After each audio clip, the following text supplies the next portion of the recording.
Bueno, listo, aquí vengo a explicar el taller de dinámica relativista, el cual pues consiste de 3 ejercicios y como podemos ver empezamos con este ejercicio. Entonces, este ejercicio dice que considere una caja en reposo que está en el sistema S, como lo podemos ver plasmado aquí en la parte de abajo, el cual tiene pues las caras perpendiculares a los ejes coordenados, con sus dimensiones A, B y C. En el caso de la solución, yo planteé que A estaba paralelo a lo que viene siendo el eje X, B paralelo al eje Y C paralelo a lo que viene siendo al eje Z. Esta caja pues tiene una masa que se encuentra en reposo de m sub 0 y pues la densidad que se encuentra también en reposo está dada por ρ sub 0, que viene siendo igual a la masa sobre el volumen, y en el volumen, como en este caso tenemos una caja, va a ser A por B por C, que es cada uno de los lados que tenemos de la caja. Entonces la pregunta es, ¿cuál es la densidad de la caja medida en el eje inercial? Pues S'. Como podemos ver en la gráfica, aquí nosotros tenemos nuestro eje coordenado principal, que es el eje, en el cual pues nosotros tenemos nuestras medidas ya mencionadas anteriormente A, B, C de la caja. Pero ¿qué pasa si nosotros lo vamos a medir desde un eje inercial diferente, que va a ser S'? Si nosotros lo medimos desde un eje inercial diferente, en este caso S', esto es como si la partícula desde ese eje inercial estuviera en movimiento. Esto quiere decir que como está en movimiento, nosotros vamos a tener en cuenta un tiempo, ¿sí?, en el que este fue desplazado a este eje inercial y una velocidad, ¿cierto? De esta manera, nosotros en lo que viene siendo el eje principal S, podemos obtener que pues lo que viene siendo X va a ser igual a A, Y va a ser igual a B y Z va a ser igual a C. Para lo que viene siendo el eje inercial S', X, que va a ser el X analizado a partir de ese eje coordenado, de ese eje inercial, va a ser igual al X principal, ¿sí?, menos su velocidad por el tiempo. Para lo que viene siendo el eje Y y el eje Z, va a ser el mismo resultado, por lo que en el caso de este eje inercial se puede evidenciar que el movimiento está en el eje X. De esta manera, X' va a ser igual a X menos la velocidad por el tiempo.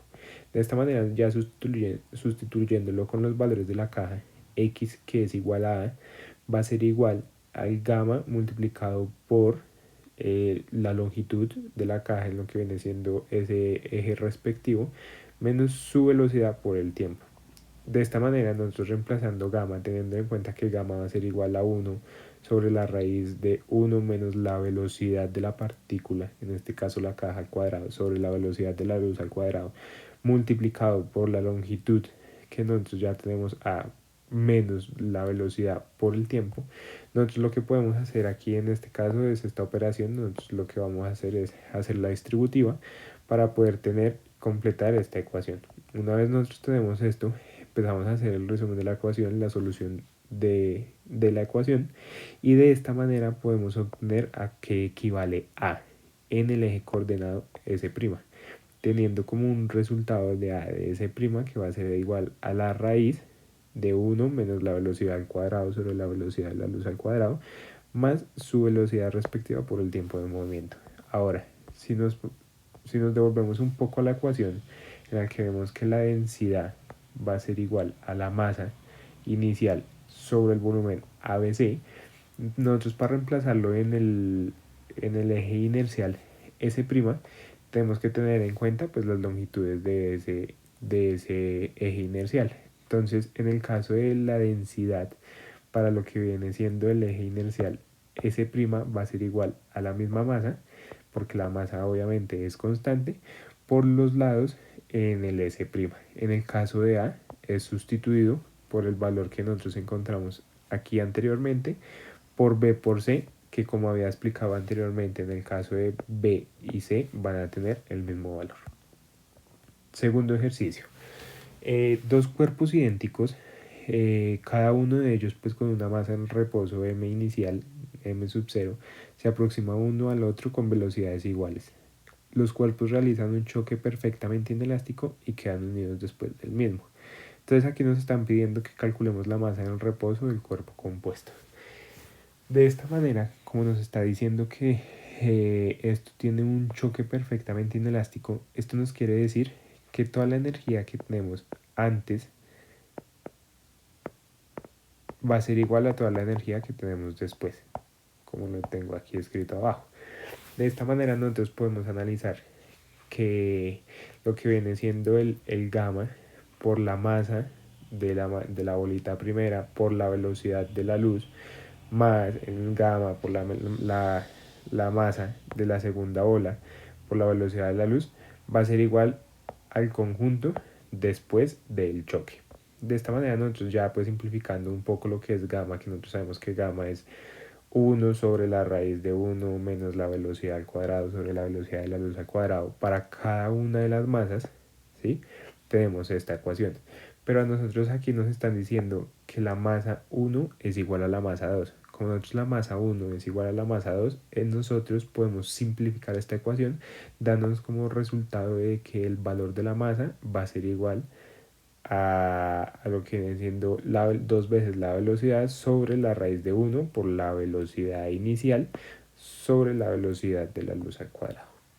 Para el tercer ejercicio, nos dice que hay una energía liberada a través de la fisión de un núcleo de uranio 235, lo cual la energía liberada es de 200 MeV.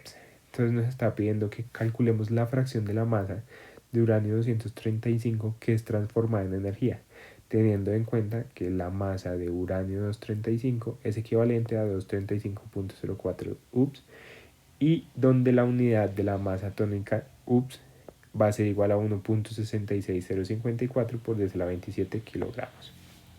De esta manera, nosotros teniendo en cuenta que la fisión sí nos está produciendo una energía de 200 MeV, primero tengamos en cuenta que una fisión es cuando nosotros tenemos un átomo completo, como lo viene siendo aquí, un átomo grande, que como viene siendo aquí el caso del uranio, es digamos que chocado por unos neutrones, ¿sí? Y de esta manera esto lo que nos va a producir va a ser dos átomos más chiquitos, que por lo general en este caso, si no estoy mal, creo que es la kriptonita y el boro.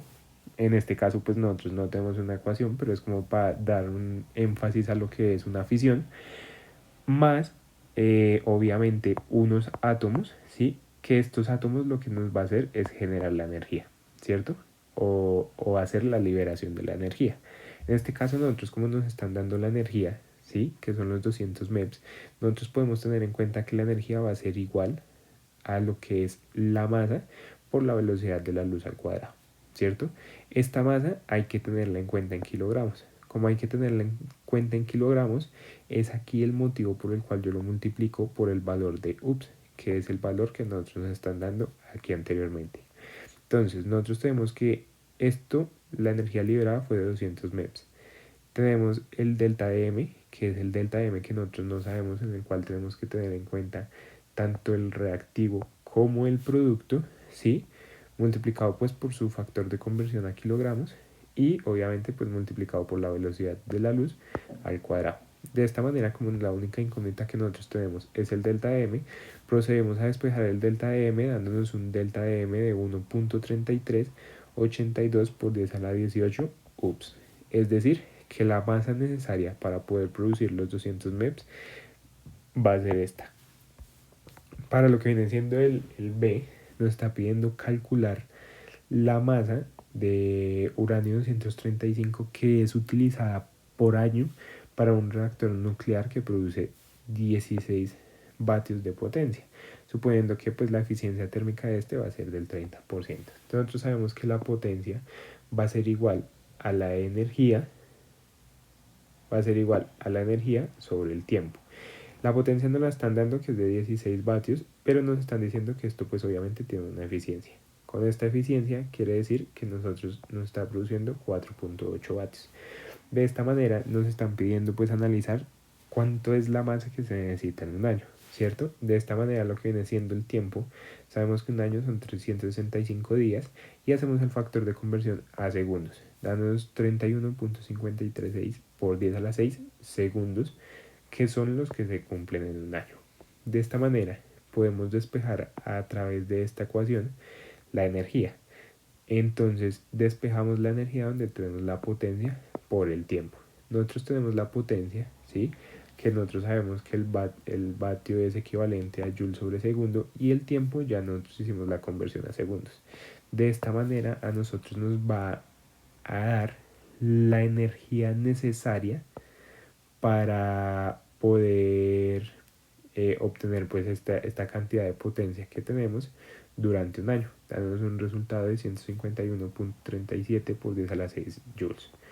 Ahora nosotros bien sabemos que el factor de conversión, nosotros tenemos un factor de conversión de lo que es joules a átomos. Entonces nosotros hacemos el factor de conversión y de esta manera convertimos la cantidad de átomos que necesitamos para poder obtener la potencia, ¿cierto? Obteniendo un resultado de 3.94 por 10 a la 18 átomos. Ahora bien, un átomo de uranio 235, que es este, tiene pues como peso o como unidad de masa los 235.034 UPS. Esto quiere decir que nosotros esa cantidad de átomos que nosotros calculamos aquí podemos hacer el factor de conversión teniendo en cuenta que un átomo es equivalente a esto, y de la misma manera podemos hacer el factor de conversión teniendo en cuenta que la masa atómica del uranio 235 es de 1.66 por 10 a la menos 27 kilogramos. De esta manera obtenemos un resultado que necesitamos por año 1.538 por 10 a la menos 6 kilogramos de uranio 235 por año. Gracias.